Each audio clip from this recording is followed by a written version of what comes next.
Pozdrav, dobro jutro, uranili, naspavali.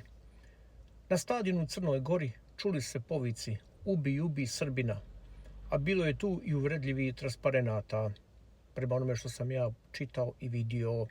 Samo 2 mjeseca prije u Zagrebu pjevalo se na stadionu, to jest navijači Crne Gore, "Salovčena vila kliče, oprosti nam Dubrovniče". Eto, Crnogorci htjeli da se opravdaju, htjeli da se ispričaju, da se ograde od svega toga, a aludirali su naravno na ta artiljerijska granatiranja od strane crnogorskih rezervista po Dubrovniku. Šta sam ja vama, dragi moji Crnogorci, govorio prije 2 mjeseca?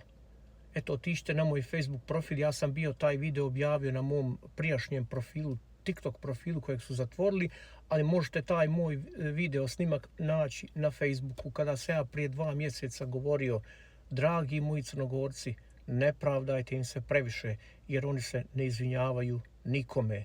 I evo, šta ste dočekali? Dočekali ste ono što vam je Muamer govorio. Vi se njima u Zagrebu ispričavate, a oni vama zauzvrat dolaze u Podgoricu na stadion i fino kliču "Ubi, ubi Srbina".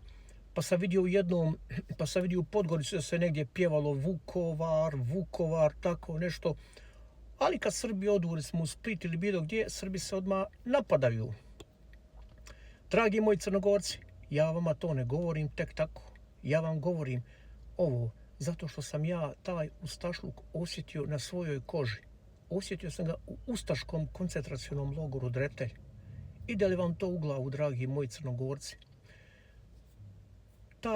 Ali opet nije to ništa kako su taj ustašluk osjetili Bošnjaci u Ahmićima, ali nije to ništa kako je taj ustašluk osjetila Olga Draško baš u tom istom ustaškom koncentracionom logoru, pokojna Olga Draško, koju su silovali ko zna koliko puta.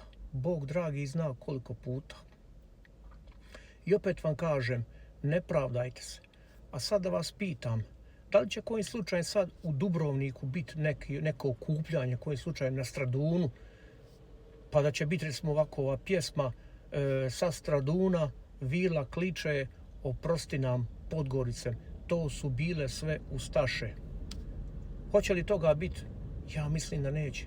Daj Bože da lažem, daj Bože da lažem, daj Bože da lažem. Eto toliko, puno pozdrava i živjeli.